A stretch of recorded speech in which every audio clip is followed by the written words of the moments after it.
Welcome to Grima, where stories are not just told, they're uncovered. This is where forgotten memories resurface, shadows whisper behind closed doors, and the things you buried deep find their way back. Make sure you're somewhere safe. Turn off the lights. Put on your headphones. And let us take you on a journey. There exists a place beyond reckoning, where oppressive nothingness folds in on itself, KISAAT, a name whispered not by tongues but by winds that do not breathe. It is a land no chart dares depict, where geography obeys no natural law. A place cursed to haunt the margins of dream and madness.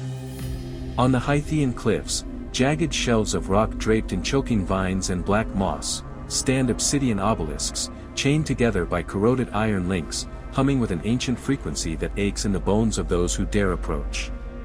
At their center, atop the tallest, most malignant of towers, a single umbral flame wavers in defiance of the endless void.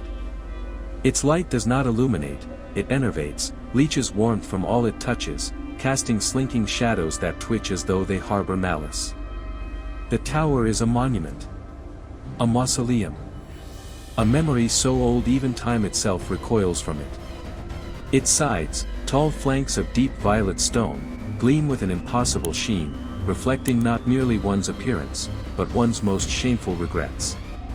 Above, beneath a crooked Gothic roof twisted like a scornful sneer, a belfry howls with a soundless toll. Lightning kisses the serpentine rod that juts toward the sky, always hungry, always thirsty. Gargoyles, their forms twisted by nightmare, stand at each cardinal point. Their mouths gape in silent mockery, and their eyes, empty sockets of calcified horror, watch all who approach. None pass beneath their gaze unjudged. He had come to this place not by ship, nor plane.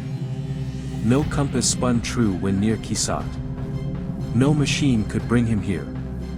He would simply wake, sweat-slicked and trembling, in fields of dead grass, brittle underfoot, with the cliffs visible miles away, mocking in their permanence. Above him, storm clouds miles high rumbled like drums of a god long dead but still dreaming. Lightning spidered through them in unnatural hues, violet, green, and a sickly yellow that churned the gut. The air was still, but briny. His lips tasted of salt, and his feet, bare, numb, pressed into wet soil that squelched with each step. The bell tolled again. "You should not be here," whispered the wind, or perhaps his own mind, unraveling. He had no memory of sin, but he knew, somewhere deeper than knowing, that his presence was punishment. Whether it was his sin or humanity's, he could not say. But he was alone. Eternally, cosmically alone. The tower pulled him forward like a wound draws flies. He walked not with intention, but compulsion. His pace was slack-jawed, his mind beaten into a submission that bordered on ritualistic trance. "Keep walking," hissed something beneath the soil. "If you stop, it will know." And he believed it. He walked for minutes, for centuries, for lifetimes. His soles cracked and bled, each step a branding mark of passage and suffering. Time frayed. He aged and withered, skin hugging his bones like dying parchment. Yet the tower remained fixed on the horizon, closer, always closer, but never near enough. He felt watched.